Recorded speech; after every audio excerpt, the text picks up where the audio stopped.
안녕하세요. 매일주와 함께 이정기 목사입니다. 안녕하세요. 이성미입니다.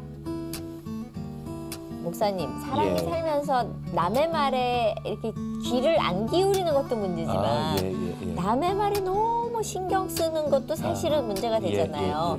그런데 요새는 그 SNS에 댓글 같은 거 올라오면 그걸로 연예인들은 참 많이 힘들어하거든요. 그렇죠. 그런데 참 이게 남의 말에 내 중심을 잃어버리는 경우가 너무 많지 않나 싶어요. 근데 누구나 다른 사람의 그 말 한마디 그 영향을 받을 수밖에 없는 존재인 것 같고요. 근데 이제 중요한 건 말씀에도 소개하고 온 것처럼 뭐를 지킬 만한 것보다 마음 지켜라. 생명의 근원이 마음이, 그러니까 마음 무너지면 다 무너져 버리는 것이거든요.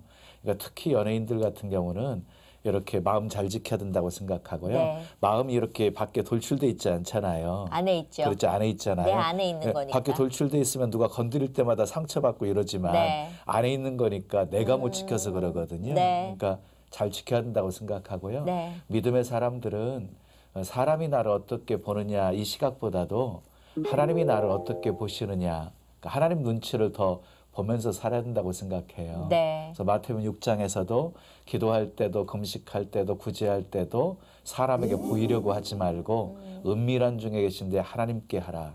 그러니까 하나님 앞에서 코람데오의 신앙을 가지고 신앙생활하는 것이 너무 소중하다고 생각합니다. 네, 오늘 모실 분이 바로 정말 중심을 하나님께 붙들려 가시는 그런 분입니다. 어떤 분인지 화면으로 먼저 만나보시죠. 200건 십자가를 등에 지고 구수한 우리가락으로 하나님을 전하는 장인환 목사.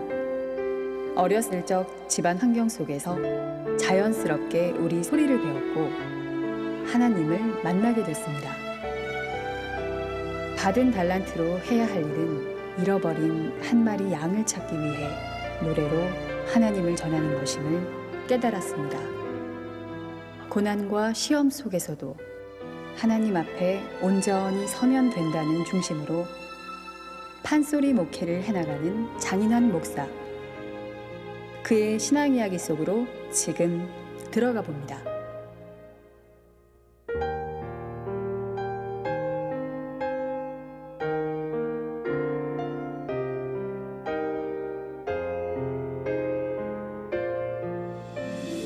네, 우리 구수한 가락, 우리의 소리로 잃어버린 한 양을 위해서 최선을 다하시는 분입니다. 장인환 목사님 어서 오세요. 반갑습니다. 반갑습니다, 목사님. 네. 그런데 우리 판소리 목사님답게 북을 갖고 나오셨네요. 그렇죠. 고수가 왜 따로 있는데 혼자 하시는 거예요? 제가 판소리를 처음에 이제 연습할 때 어느 곳에 집회가 있거나 어느 곳에 갈 때 고수를 대동하고 갈 수가 없어서 처음부터 연습을 제 소리에 맞춰 가지고 북을 만들었어요. 왜냐하면 이제 옛날 통기타 가수들은 그 통기타 가지 하나 가지고 하는데 판소리는 악기가 저거 하나예요. 그게 저걸 가지고 다니면서 혼자 해야하기 때문에 원래는 이제 집회나 이런 데 가면은 제 이제 북 다이가 있어서 위에다 올려놓고 제가 이제 소리를 하지요. 그러면 오늘 성경 판소리 한 구절 저희가 좀 들어볼 수 있을까요? 제가 북을 가지고 왔어요. 성경을 판소리로 만드는 과정에서 우리 일반적으로 설교에서 할 수 없는 굉장한 그 디테일한 것이 많이 들어가거든요. 그래서 그 중에 제가 이제 소개할 작품은 모세 10가지 재앙 중에 개구리 재앙이 있지 않습니까? 그럼 우리는 설교 시간에 개구리 재앙을 한마디만 하고 넘어가요. 개구리가 나타났습니다. 끝나버리는데 판소리에서는 이것이 굉장히 재미있는 소재가 돼요. 인터넷을 찾아가지고 다 만들어서 각종 개구리들이 나와요? 그 개구리들이 어떻게 난리, 그야말로 난장판을 만드는가 그런 장면들을 판소리로 그러니까 말 그대로 개구리 재앙이 얼마나 혹독한 재앙이었는지를 제가 이걸 어느 교회 추수감사절에 불렀는데 그 다음 주에 거기 장로님 와서 그러시더라고요. 주일학교 애들이 돌아다니면서 이 노래를 들었는데 10가지 재앙을 다 기억하더래요. 왜냐하면 그냥 개구리가 나왔습니다라고 끝나는 게 아니라 이 개구리가 어떻게 난리를 치우는지 이런 장면들을 소개했거든요. 한번 제가 그저 조용한 목소리를 한번 해보겠습니다. 서서 제대로 하면 엄청 이제 소리가 나오는데 이때에 모세가 지팡이로 하수를 치니 명경지수 맑은 물이 피가 되어 흐르는구나. 강물이 피가 되고 우물물도 피가 되고 마실 물도 찾지 못해 이리 뛰고 저리 뛰는디 예. 둘째 재앙이 임하는디 개구리의 재앙이 오는가 보더라. 어이. 어허 저것 봐라. 온갖 개구리 올라온다. 푸르딩딩 청개구리 큰 소리로 울어대는 황소개구리 우렁차다. 진짜라고 우겨대는 참개구리는 개굴개굴 황금옷 입었고 낙한 개구리가 노래보고 저 죽었다 꼼짝아 넌 송장개구리 숨어있고 요란한다 무당개구리 펄쩍펄쩍 날뛰더니 홍개구리 한 마리가 뛰어올라. 소란 피우며 개굴개굴 북방개구리 눈을 꿈쩍꿈쩍 두꺼비 또 헝거벙거 기어나오고 이웃사천 냉꽁이도 울어들죠. 거리에 또 개구리 때 부엌에 또 개구리 때 바로 왕의 침수에 또 개구리 때 오천지의 개구리 흐름소리 시끄러워 못 살겠다. 이런 판소리 듣다 보니까 예, 그 예. 판소리를 설교에 적용하면 아주 효과적이겠다 하는 생각이 들거든요. 그렇죠. 그러니까. 예, 예. 어떻게 활용하시나요? 제가 이제 신학교 다닐 때에 예. 그때 이제 정말로 흠모하던 박동진 선생님이 오셔가지고 네. 그 성금요일 날 우리 신학교 채플실에서 예. 예배를 드리는데 그분이 예수 순환가하고 이제 승천까지 이루어지는 그 노래를 이제 만들어 부르셨거든요. 맞아요. 근데 그 노래를 듣고 나서 우리 신학생들 절반이 우는 거예요. 저도 예수 순환가를 만들었는데 그 순환가의 내용을 들을 때 막 가슴이 메어지잖아요. 네. 그 십자가 메고 홀라간다 뭐 이렇게 이제 들어가는. 더 막 애절하게. 예, 저도 그 노래 만들 때 울었어요. 왜냐면 그 노래 올라간다가 가장 격정적인 부분이라서 그 노래를 언덕길에 올라가면서 실제로 저희 집 앞에 있는 언덕길에 밤에 이렇게 올라가면서 한번 소리를 해봤는데 몇 발짝 걷지 못해서 막 눈물이 나더라고요. 그런 무게가 있는 노래인데 그래서 그 노래를 듣고 나올 때 제가 옆에 있는 친구 전사님한테 이런 말을 했죠. 야, 내가 어디 가서 설교 1시간에도 우는 사람을 못 봤어. 그런데 판소리로 40분만 노래하니까 절반이 울었어. 그래서 나는 나중에 성경을 중요한 대목들을 판소리로 많이 만들어 보고 싶어. 이렇게 무심코 내던진 게 30년이 지난 지금 진짜 그렇게 됐죠. 그럼 설교를 그냥 통으로 그냥 판소리로 하시는 거예요? 아니 그렇게는 않고 예. 저도 일반 우리 교회 목회를 하면서는 예, 거의 예. 설교 시간에 판소리를 도입하지 않아요. 아, 그래요? 근데 이제 그게 왜 필요하게 됐냐면 예. 젊었을 때부터 이제 부흥 집회를 좀 다니기 시작했어요. 예. 그래서 이제 부흥 강사로 가서 중간에 예. 제가 그 박동진 선생님의 노래를 듣고서 그 다음에 고향인 익산까지 가는데 거기서 고속버스를 타고 가다가 쓴 노래가 하나 있었어요. 네. 그게 홍해바다 갈라지는 장면이었어요. 그 노래를 만들었는데 이것을 부흥에 가서 가끔 부르면 사람들이 하는 말이 너는 차라리 창을 하는 게 낫겠다는 거예요. 재밌는 게 뭐냐면 그때 당시 제가 국악원에 다니면서 선생님을 만나 배운 적이 없어요. 아, 그래요? 예. 그래서 그 노래를 만들어 가지고 이제 신학교에서 학교 수업 끝나고 나면 퇴수회 하잖아요. 거기 모인 자리에서 이제 우리 반 대표로 나가서 무슨 장기 자랑을 하는데 거기 나가서 동풍이 불러든다 이렇게 노래를 했단 말이에요. 근데 그걸 듣고 내 친구 전사님이 야, 너 참 기가 막히다. 그래서 추수감사절 예배 이천에 있는 무슨 교회에 저를 초청해요. 놀라운 건 뭐냐면 제가 그때까지 판소리를 한 번도 배운 적이 없다는 거죠. 어머나. 근데 어떻게 배우지 않았는데 그렇게 잘하시는 거예요? 예, 근데 그게 재밌는데 제가 태어난 고향 땅이 좀 특수한 지역에서 태어나요. 저희 집 옆에 한 100m 떨어진 곳에 외갓집이 있었는데 우리 외갓집에는 법당이 있었고 우리 외할머니가 무당이셨어요. 그러니까 굿하는 거. 그다음에 우리 외할아버지가 경을 잘 읽으니까 얼마나 경소리를 듣고 컸는지 제가 신학교 다닐 때 4학년 때 비교 종교학을 공부하는데 그때 불경에 반야신경을 갖다 놨어요. 근데 반야신경을 딱 갖다 놓고 한자, 한글 그다음에 해석을 써놨는데 딱 받는 순간에 제가 야 이거 이렇게 읽는 거야? 그러면서 마하바냐 이렇게 읽는 거예요. 그때 옆에 친구가 하는 말이 너 소림사에서 왔니? 그러더라고요. 근데 그래서 내가 깜짝 놀란 거예요. 이걸 언제부터 들었길래 그랬더니 어렸을 때 그 경 읽는 게 굉장히 익숙해 있었던 거예요.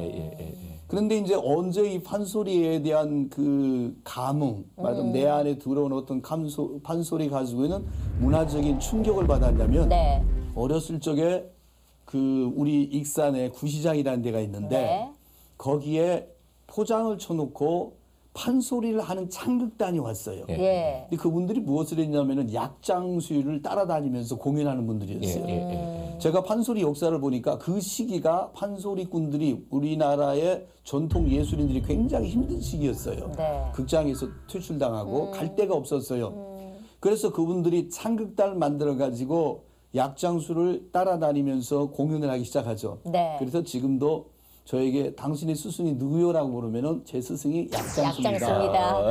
왜냐면요, 나중에 제가 판소리를 공부할 때 그분 이제 테이프를 사다가 듣는데 어디서 많이 익숙한 소리가 들려요.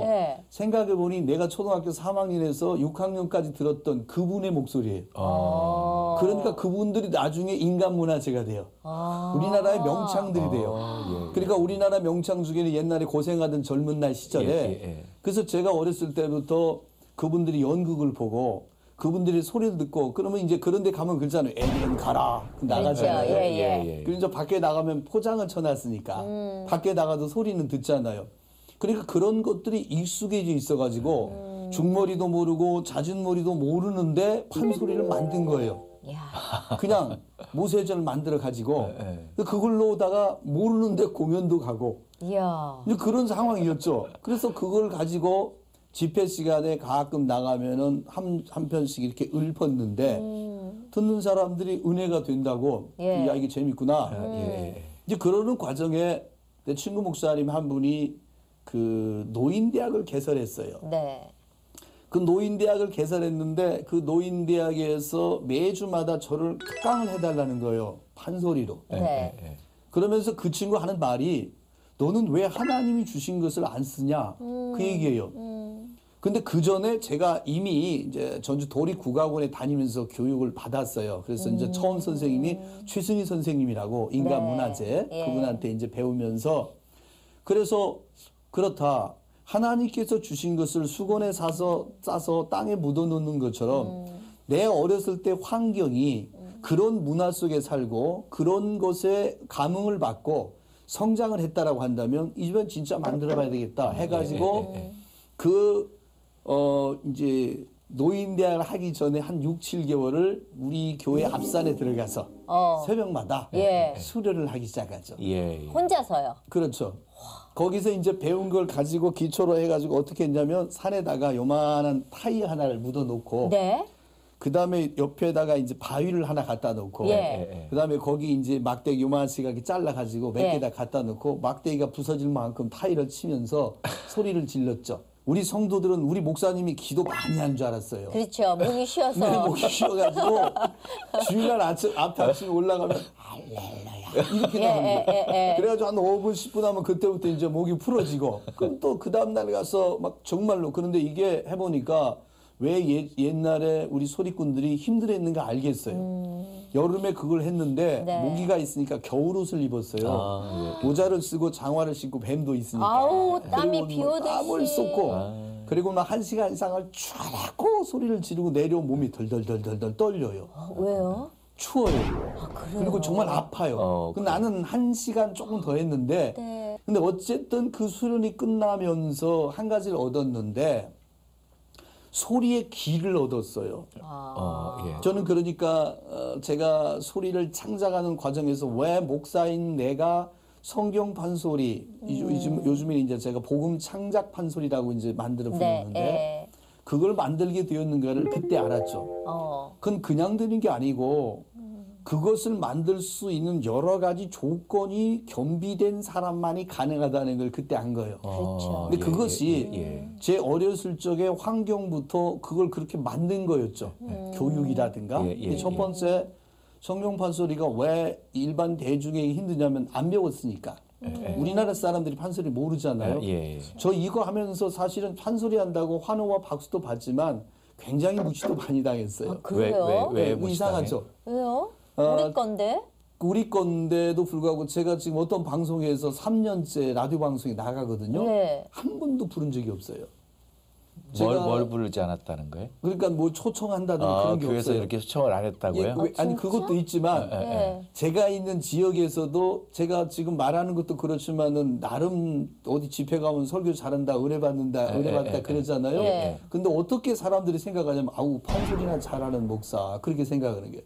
되게 섭섭하시겠는데요. 설교 설교잘한다 이런 설교 아니라 이것은 제가 이제 쓰는 말로 이제 냉면집 가면 위에 올라온 고명처럼 제가 하는 판소리는 설교를 잘하기 위해서 만들어낸 고명이거든요. 그렇죠. 근데 사람들은 고명만 쳐다보지 그 밑에 있는 내용은 모른다는 거예요. 얼마나 이 사람이 영성이 있고 이것을 얻기 위해서 얼마나 노력하고 공부했느냐 그게 없는 거예요. 그래서 제가 이걸 만드는데 하나님께 물었어요. 이거 해가지고는 그렇게 뭐 두각을 나타내거나 인기가 있거나 그건 아닌데 하나님 왜 저를 이렇게 쓰십니까? 묻는데 거기서 뭘 깨달았냐면 이것을 할 수 있는 모든 조건을 갖춘 목사님이 우리나라에 없다는 거예요. 별로.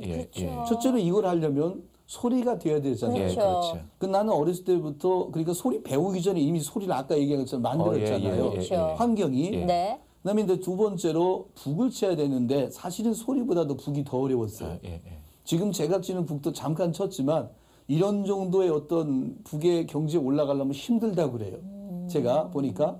그다음에 뭐냐면은 사설을 써야 되는데 이 사설을 쓰기 위해서는 판소리의 사설의 흐름과 맥을 알아야 되고 그렇죠. 그리고 그것을 작품화시키는 과정에서 문학적 지식이 있어야 돼요. 그렇죠.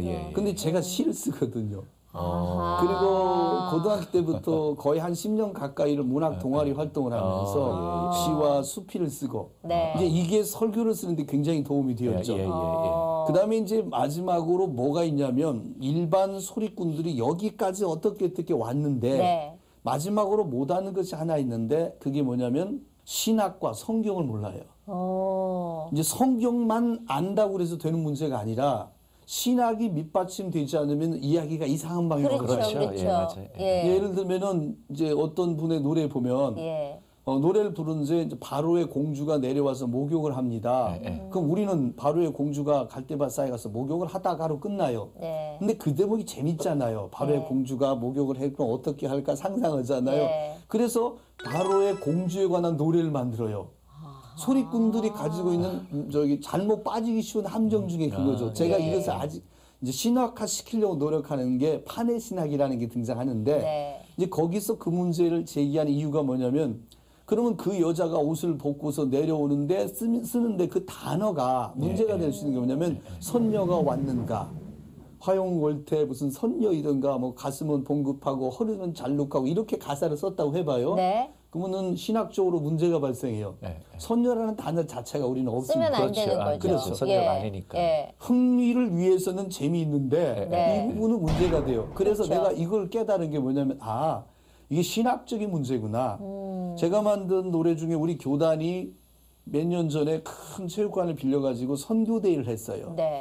거기에서 저보다 한 8분, 10분짜리 우리 교단의 역사를 불러달래요.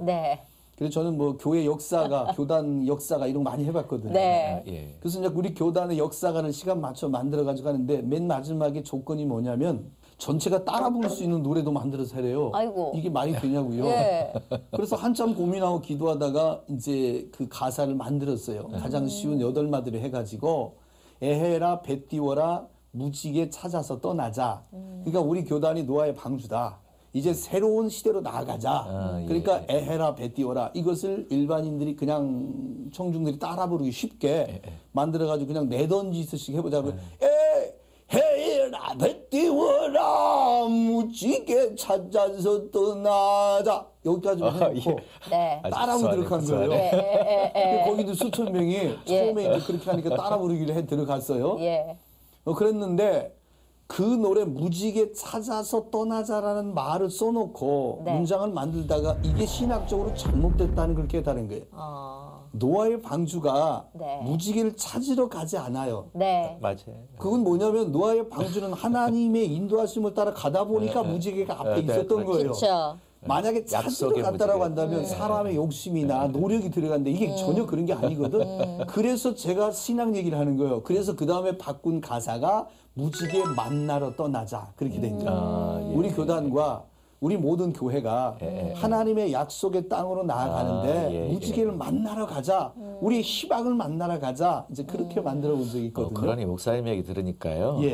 이렇게 성경적인 내용을 담아서 그렇죠. 판소리를 만들려면 일반 판소리 만드는 것과는 확실히 달라야 되는데 성경적인 지식이 없으면 이게 만들어질 수가 없는 거네요. 그렇죠. 신학적인 뒷받침도 있어야 되는 거고. 이단 되는 거죠. 그렇죠. 잘못되면은. 왜냐하면 제가 이 노래를 만들 때 왜곡돼 버리는 거죠. 조금만 실수를 하면 흠잡을 게 생겨나요. 그렇죠. 그래서 그것을 어떻게든지 간에 만약에 흠잡을 만한 게 생겨난다면 안일이 부분에서 설명을 해주게 들어가야 돼요. 맞습니다. 그렇지 않으면 문제가 되거든요. 그렇죠. 근데 이제 이런 노래를 만들다 보니까 여기서 굉장히 중요한 신학적이고 성서적인 이야기들을 많이 발견하게 되더라고요. 제 나름대로는. 예를 들면 홍해 바다를 건너가는데 그 건너가는 앞장선 그룹에 누가 있었을까? 그냥 홍해 바다 건너가니까 노래를 풀어야 되니까 그렇죠. 동풍이 불어들고 좌우에 수백이 썩어 지나가는데 근데 그 그룹 중에 누가 있었냐면 요셉의 해골이 있었어요. 그 요셉의 해골을 요셉 집안이 메고 이제 건너가잖아요. 근데 그 노래를 만들다가 내가 막 갑자기 감동이 오는 거예요. 아, 죽은 사람의 약속이 산 사람을 데리고 가는구나. 이게 성경에 관통하고 있는 부활의 신앙인 거예요. 요셉이 죽으면서 그랬잖아요. 내 해골을 메고 가라. 그 400년이 지난 다음에 정말로 요셉의 해골을 메고 그 후손들이 나갈 때 죽은 자의 꿈이, 죽은 자의 언약이 그것이 현실화되어 가지고 나가는 걸 보면서 그래서 죽은 자가 산 자를 이끌리라라는 노래가 이제 나오죠. 근데 그 노래가 나오는데 이제 그런 노래들은 이제 일반인들은 절대 못 만드는 신학적인 내 꿈의 후손들이여 나와 함께 가자. 내가 너희에게 명한 그 나라로 함께 가자. 이렇게 부르는 이제 노래가 있거든요.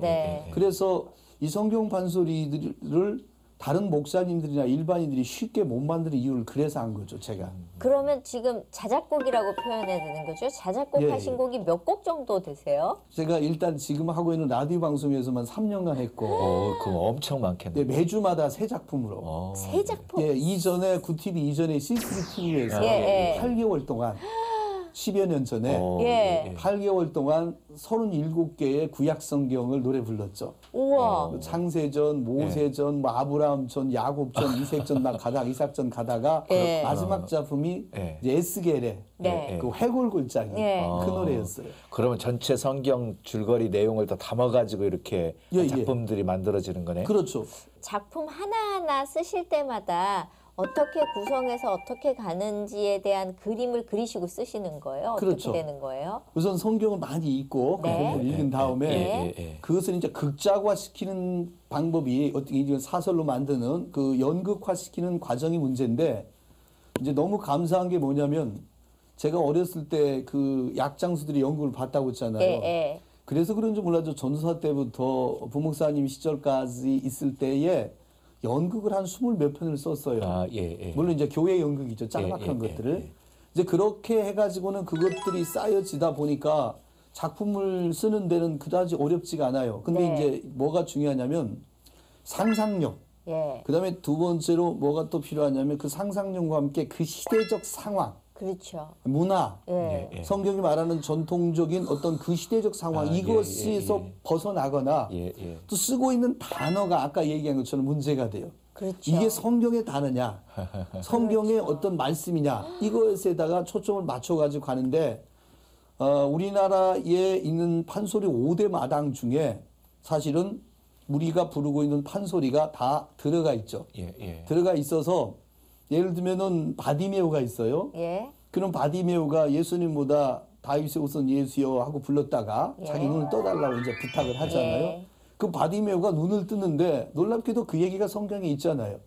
신봉사가 눈 뜨잖아요. 예. 그래서 신봉사가 눈을 꿈쩍이고 눈을 뜨는 장면이 등장해요.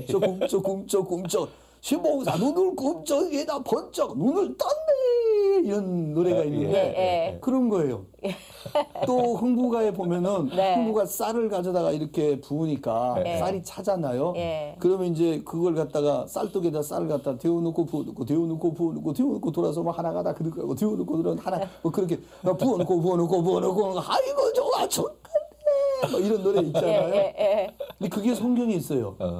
바로 그 엘리사의 생도가 기름병을 붓잖아요. 그릇을 많이 갖다 놓고 기름을 붓는데 그때의 기름 한 병을 들고 그 기름을 붓기 시작하는데 그러면서 그릇 타령이 등장하죠. 그릇을 모으는데 뭐 항아리에다가 양푼에다가 뭐 3대 걸친 뭐 무쇠솥에다가 오강에다가 그런 모든 걸 등장을 모든 해가지고 그릇을 다 등장시키네. 그걸 뭐 안방에다 건동방에 바위에다 올려놓고 시렁에다 걸쳐놓고 지붕 위에 올려놓고 그리고 그 다음에 이제 문을 걸어 잠그고 그걸 닫는데 근데 부어놓고 돌아서면 도로 하나 그득하고 부어놓고 그 놀랍게도 판소리 5대 마당이 가지고 있는 속에는 많은 환상적인 게 있어가지고 그게 성경에서 판소리로 만드는 과정에서 굉장히 쉬운 그 재료가 되었어요.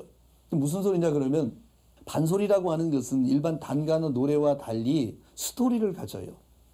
그러니까 이 스토리를 가지고 그걸 흥겹고 또는 얻을 때는 한과 멋이 있으면 그게 이제 판소리의 요소인데 이것이 그 안에 다 있더라는 거죠. 이따가 제가 끝날 때 작품 하나를 그거 해보면 좋겠어요. 뭐냐면 삼손이 당나귀 턱뼈를 가지고 원수와 싸우잖아요. 근데 우리는 설교 시간에 삼손이 당나귀 턱뼈를 가지고 사람들을 1000명 죽였어요. 이거에서 끝나요. 근데 이 장면이 굉장히 디테일하게 들어가면 이야기가 굉장히 달라지죠. 스토리가 되어져 있는 것은 이야기로 만드는 과정에 이미 우리 조상들이 만들어 놓은 판소리 5대 마당 중에 들어오는데 전쟁하는 장면이 적벽가거든요. 그 적벽가 이야기가 삼손가에서 삼손이 여러 차례 전투를 하잖아요. 그 전투 장면에 그게 들어가죠. 그게 들어가서 그것들이 그렇게 풀어지니까 성경만 알아서도 안 되고 모든 그러네요. 분야를 다 섭렵하고 계시니까 작품이 나오는 거예요. 그런 거죠. 맞아요. 모르겠습니다만은 하나님이 주시는 은혜니까. 그런데 이제 그냥 말씀 듣다 보면 한없이 그냥 갈 것 같아서요. 그러니까. 자라온 환경은 전혀 예수하고는 상관없는 환경이었는데 그렇죠. 교회는 언제부터 그럼 다니시게 된 거예요? 제가 태어난 우리 고향의 동네는 좀 재밌었어요. 100m 떨어지면서 우리 외갓집에 법당이 있었고 그 위에 단군사당이 하나 있었어요. 단군사당 옛날에 우리나라에 있었죠. 제가 알기로는 4개인가 단군사당이 있는데 그 대종교에 그 단군사당 하나가 있는데 거기 제사장 중에서 재산을 관리하는 제일 높은 제사장이 우리 외할아버지 있었어요. 어머나. 우리 집안은 제사장 집안이에요. 단군 제사장. 단군 제사장 집안이네요. 저는 그냥 하나님 섬기는 우감사만 얘기할 때 그럽니다. 그래서 어렸을 때부터 종교적인 그야말로 범사의 종교성이 많은 거예요. 하다못해 치간에 가도 부적이 다 붙여 있으니까 뭐 기둥마다 부적 붙여 있고 매일 듣는 게 염하는 소리가 뭐 염분한 소리고 이제 이런 거 들으면서 컸는데 우리 외갓집은 그랬지만 우리 할머니께서는 교회를 다니셨어요. 친할머니. 친할머니가. 근데 친할머니는 교회를 다니는데 저한테 어렸을 때 교회 다니는 얘기를 안 했어요. 안 했는데 그 이제 고모님 가정이라는 다 교회를 다니는데 어느 날 우리 고모님 때 형님을 만났더니 그 교회에 그분은 고등학교 다니고 나는 이제 초등학교 때인데 그 형님이 야 너 이번에 여름 성경학교니까 하니까 교회 오너라. 그래서 교회를 갔죠. 그때 당시 교회 가면은 끝나면 아이스크림 뭐 많이 주죠. 아이스크림 그거 하나. 그래서 이제 가는데 그때 좀 영적인 체험이랄까 재밌는 체험을 하나 하게 돼요. 어떤 건데요? 이 교회 가서 이제 예배 시간에 이렇게 앉아 있으면 눈을 감고 기도하라고 그러잖아요. 눈을 감고 있으면 옆에 뭐가 있는 것 같아요. 자꾸 뭐가 있는 것 같아요. 그래서 눈을 감고 쳐다보면 뭐가 있는데 희미거리한 것이 있어요. 눈을 뜨면 안 보이는데. 그래서 내 마음속에 이게 뭘까 하고 눈을 감고 쳐다봤어요. 그랬더니 꼭 부처님 같은 분 하나가 나타나서 우리 외갓집 가면 요만한 이제 거울 유리관 속에 이렇게 하얀 부처가 있었거든요. 그 양반이 나타나가지고 절 보고 하는 말이 이렇게 얘기하는 것 같아요. 너 여기 왜 왔느냐? 이거 황당한 거예요, 정말로.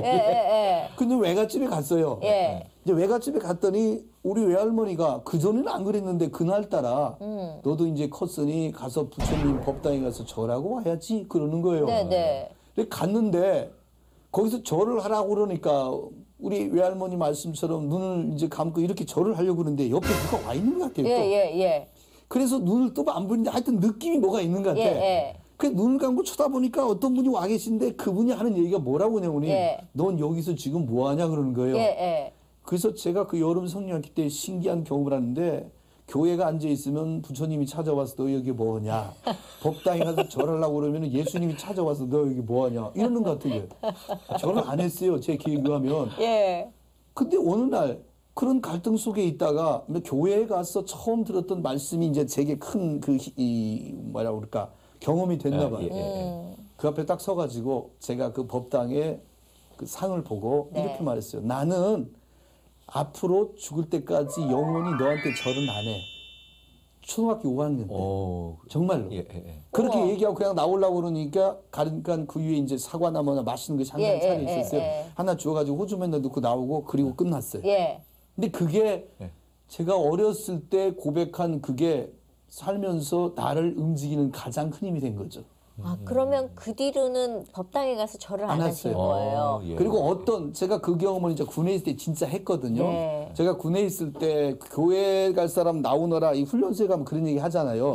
이 교회 갈 사람 일어나 나와 그러는데 그때 처음 들은 얘기가 기독교 환자 일어나 이랬거든요. 그 대대 병력 중에 아무도 안 일어났는데 저 혼자 일어났어요. 환자셨어요 그때? 기독교 환자였죠. 기독교 환자라고 욕을 해요. 그러면서 일어나라니까 대대 병력 전체가 아주 그냥 놀래가지고 저 혼자 손들었어요. 그리고 이제 거기 얽힌 여러 가지 이야기가 있는데 그때 제가 깨달았어요. 많은 사람들은 교회 다니면 예수를 믿는다고 나중에 이제 자대 배치 때 오니까 우리 소대에 있던 친구 하나가 신학생이었더라고. 아이고. 안 일어나요. 못 정말 일어나는 어떤 거죠. 결정적인 순간에는 사람을 지배하고 있는 게 그게 아니라는 걸 깨달은 거예요. 근데 나는 그때 선언했잖아요. 난 누구에게도 절 안 해. 그러면서 선언했던 것이 어쩌면 지금까지 저를 움직이고 있는 큰 힘이 된지도 모르죠. 그러면 그렇게 해서 결정하시고 나서 5학년 때부터 쭉 교회를 다니신 거예요? 그리고 나서 또 교회를 이제 못 갔죠. 못 갔는데 고등학교 1학년 때 친구가 와가지고 교회 가자고 해서 따라가자마자 얼마 안 있어가지고 학생회장하고 그러면서 고등학교 1학년 때부터 주일학교 설교를 하기 시작해요. 고등학교 1학년 때 주일학교 설교를 하셨어요? 근데 어떻게 그 고등학생이 그때는 주일 학생들이 많았어요. 그래서 저는 뭐 오후에 학생 예배 끝나고 이제 그 전에부터 교회 갔으면 막 그때부터 은혜 받아가지고 교회에서 산 거예요. 그래서 고등학교 1학년 때 들어가자마자 제가 신학교 들어갈 때 매일 토요일 날마다 한 개 청소한 거였어요. 그게 아주 습관적으로 했었는데 근데 그 이제 어떤 선생님 하나가 야 다음 주에 동화를 하는데 네가 한번 해봐. 제가 말을 잘했거든요. 지금도 잘하지만 그 이유가 우리 부모님 두 분이 선생님이라 어렸을 때 책이 많았어요. 근데 나는 우리 어린 시절에 우리 아이들 동기 중에서는 그런 책들을 많이 읽었어요. 그때는 가난했던 시절이라 집에 책도 없었거든요. 우리 집에 이상한 책이 많았어요. 그래서 그런 책들을 많이 읽었기 때문에 그래서 재밌는 동화를 했더니 재밌다고. 또 해달라고. 또 해달라고. 그래서 다음 주에 또 했더니 재밌다고. 계속 그렇게 하다가 몇 달 하니까 설교도 하라고. 그래서 성경을 읽기 시작했죠. 그리고 성경 읽고 설교하고 성경을 아이들의 눈높이 맞춰가지고 재밌게 만들고 액션 연극하고 이게 나중에 판소리에 사설을 만들고 발림을 하고 발림이라는 게 이제 하면서 중간에 액션 이런 것들이 만들어졌어요. 그러면 고등학교 때부터 별명이 목사님 아니었어요? 그러셨겠네요. 초등학교 4학년 때 우리 담임 선생님이 교감 강습을 받으러 가셨는데 선생님이 학교를 많이 비웠어요. 그 옆반 선생님이 오셔가지고 야 너희 중에 얘기 잘하는 사람 누구냐 나와서 얘기해라. 그럼 애들이 쟤요 해서 지목한 게 저였어요. 그래서 제가 나가서 저 얘기를 하잖아요. 그럼 얘기를 하니까 어떤 친구 하나가 내려오면서 나한테 한 말이 재밌어요. 야 너는 목사님처럼 말해. 그래서 초등학교 4학년 때 별명이 목사님이었어요. 교회 안 다닐 때. 교회 안 다닐 때부터. 교회 안 다닐 때부터. 저는 안 다닐 때 목사님 소리 듣고 판소리 네. 안 배웠는데 판소리꾼이 되고. 그러면 진로를 결정해야 되는데 신학대학을 가시게 된 동기가 있으셨나요? 저는 이제 초등학교 5학년 때 그런 말하면 영적 경험이 나름대로 있었다고 보는데 어렸을 적부터의 일기장을 보면은 내가 어렸을 때 그런 책들을 읽어서 그런지 몰라도 일기장에 내 고민이 써 있는데 그 고민이 재밌어요. 세상은 누가 만들었을까? 사람은 왜 사는가? 이런 것들이었어요. 주로 철학적 질문을 했었죠. 그래서 고등학교 때 아이들을 가르치기 위해서 성경을 읽는데 딱 성경책 창세기 1장을 폈더니 태초에 하나님이 천지를 창조하시느니라 이 말씀을 읽는 순간에 울기 시작했어요. 왜냐하면 내가 어렸을 적부터 그렇게 고민했던 문장이 창세기 1장 1절에 끝나버렸어요. 하나님이 만드셨대. 나도 천지도. 모든 주관자가 하나님이 돼. 그냥 그게 느껴지면서 믿어지기 시작한 거예요. 가장 결정적인 것은 뭐였냐면 제가 이제 그래서 철학을 공부하고 싶었어요. 왜냐하면 저와 함께 문학을 같이 공부했던 친구 중에 철학을 공부하고 실제로 철학을 하는 문인이 있어가지고 그분과 함께 영향을 받았거든요. 그랬었는데 예비고사를 본 77년 10월 11월 9일 날이죠. 그날 예비고사를 봤는데 그 다음 날 이력 폭발 사고가 났어요. 그런데 이력 폭발 사고 날 때 저는 이력에서 멀리 떨어져 있었는데 그 익산역 근처까지 걸어서 친구와 함께 왔어요.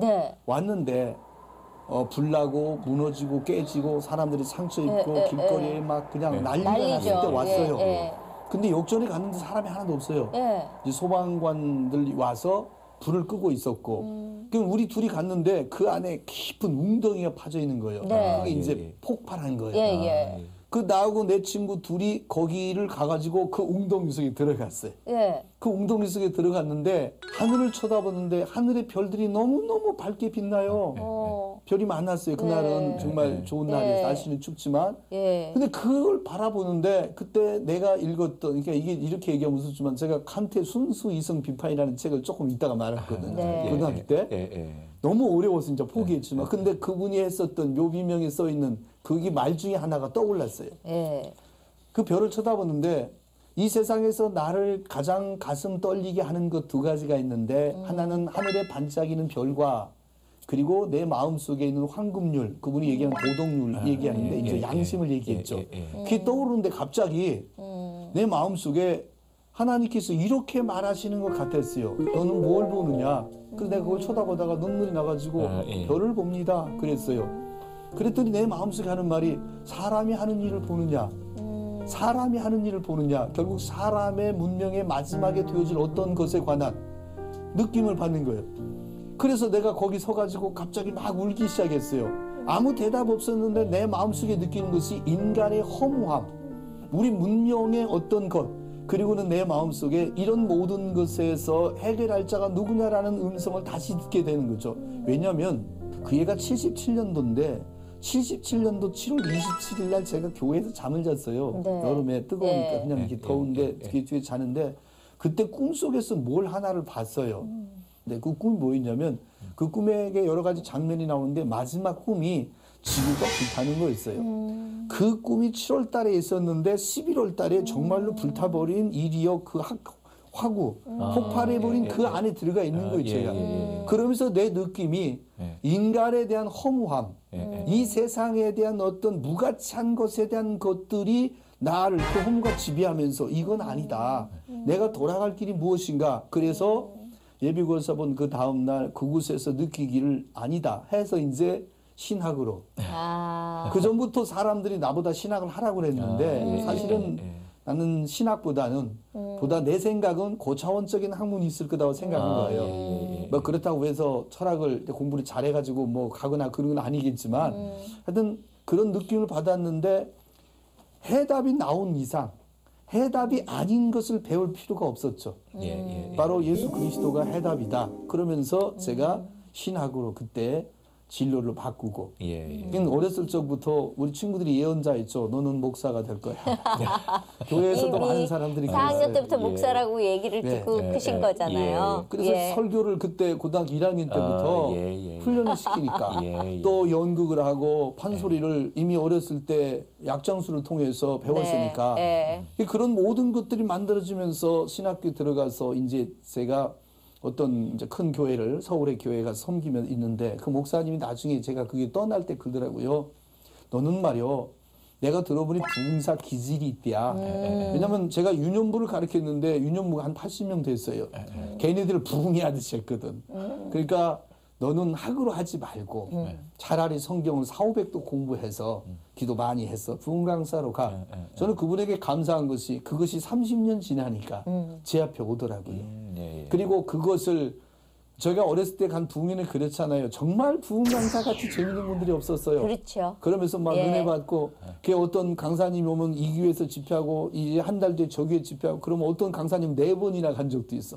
학교 갔다 오면 가방 던지고 막 이리 쫓아가고 저리 쫓아가고.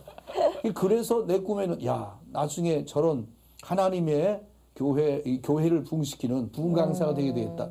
그러기 위해서 필요한 몇 가지의 스펙, 그러기 위해서 필요한 기법들을 연구해내는 과정에서 사실은 판소리가 나왔는데 유명해지기는 설교자가 아니라 뭔 판소리로다가 이렇게. 그런데 목사님, 그런데 왜 계속 판소리를 통해서 목회 활동을 계속하는 이유가 무엇이에요? 아니죠. 저희 교회에서는 판소리를 거의 안 해요. 똑같은 외부로 하는데 부흥 강사로 다니시는 그렇죠. 거죠. 그러니까 집회를 하거나 이럴 때는 이 판소리 이렇게 풀어가면서 하는데 이유가 뭐냐면 우리나라 사람들이 가지고 있는 정서에는 이게 정말 맞아요.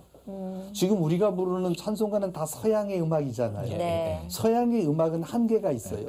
무슨 한계냐 그러면 예를 들면은 이제 첫 소절이 되면은 그 소절이 반복돼서 2절, 3절을 가더라도 가사를 쓰는 중에 예를 들면은 높은 하늘이라는 단어가 있어요.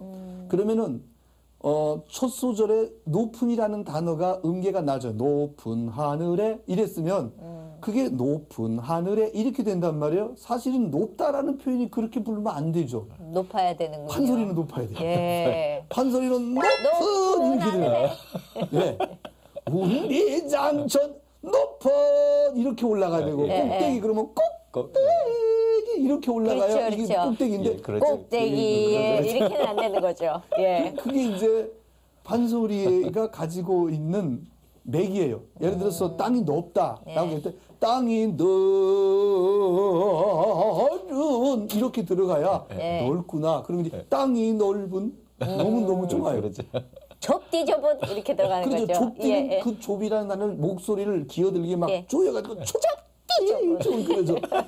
그래서 아까 부른 노래 중에 이제 꾸역꾸역 나온다 있잖아요. 그또 뭐 상성을 올려가지고 꾸역 하면서 거기를 조여가지고 꾸역 이런 식으로 풀어가지고 소리를 만들죠. 그러니까 우리는 사설을 쓸 때 그 사설이 이미 음을 갖고 있어요. 그렇게 설명하면 돼요.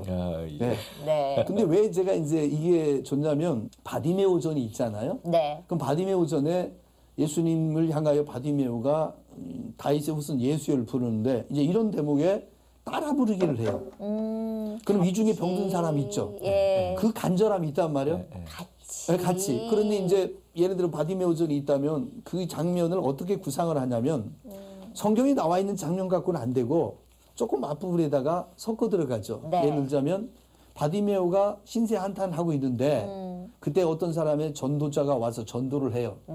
저 나사렛 출신 예수라는 사람이 있는데 그분 만나면 병을 고친다. 어떻게 해요? 그러니까 병 고치는 노래를 불러줘요.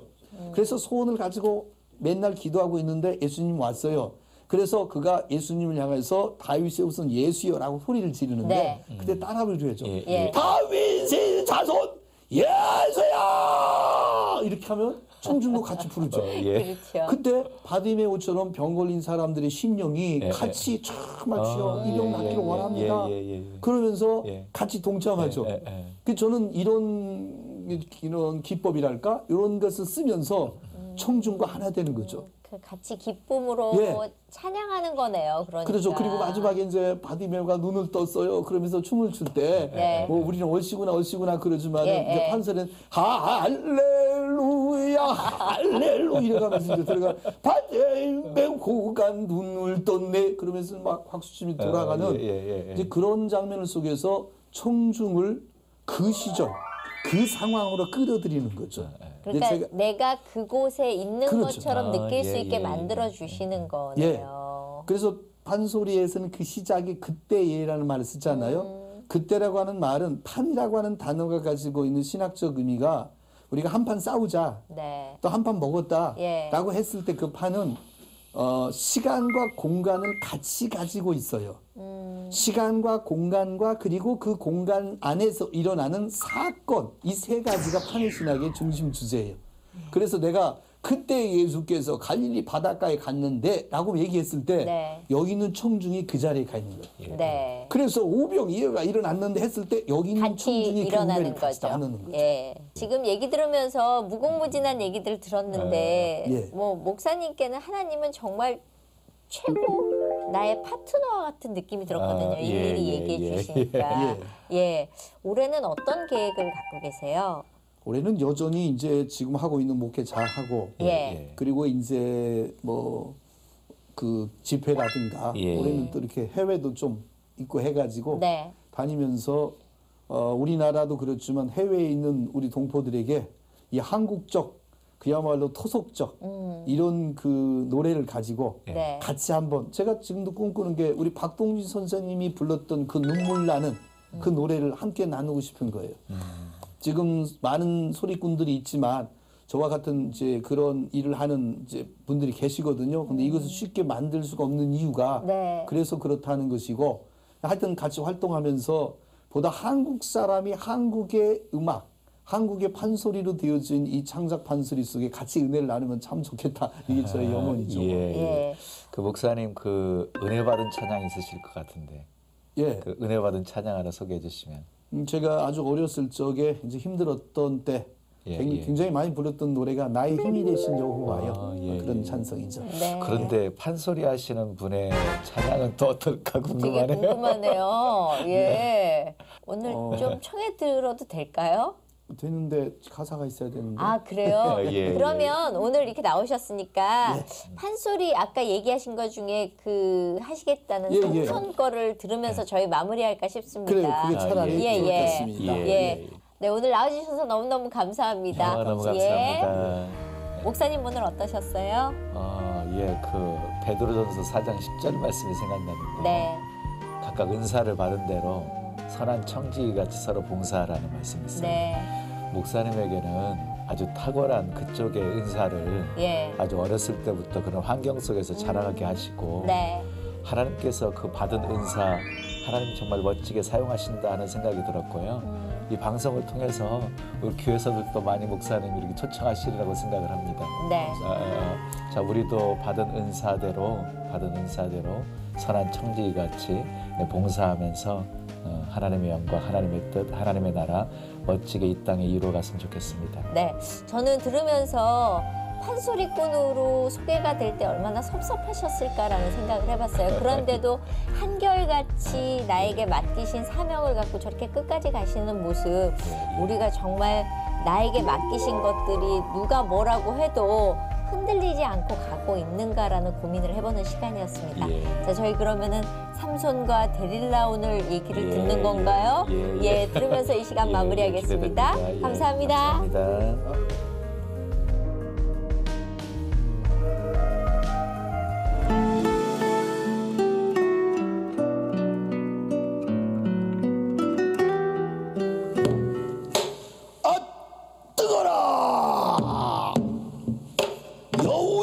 달려간다. 꽃무늬에 불을 담고 저 사방을 내다르며 캥캥캥캥캥 밀밭 보리밭 사이로 뛰어가니 너는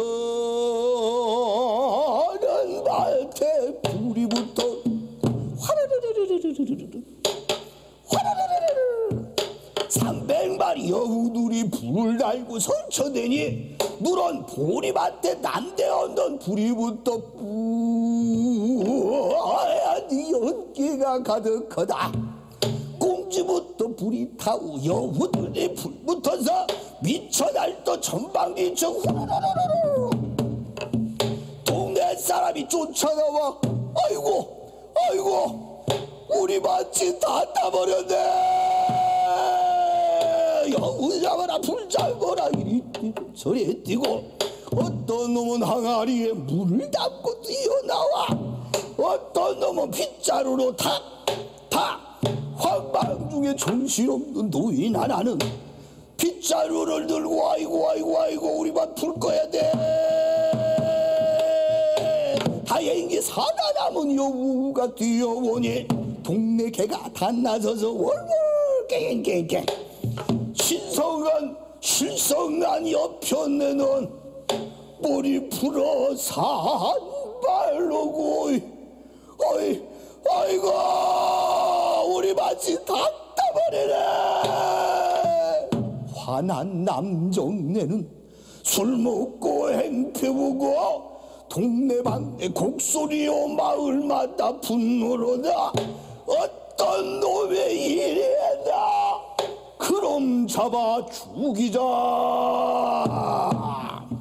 이 일은 하나님이 만드신 일인데 이 일로 인하여 삼손과 블레셋이 원수가 되고 그로 인하여 삼손의 일생이 블레셋 사람과 싸우는 영웅이 되었다고 전해지더이다.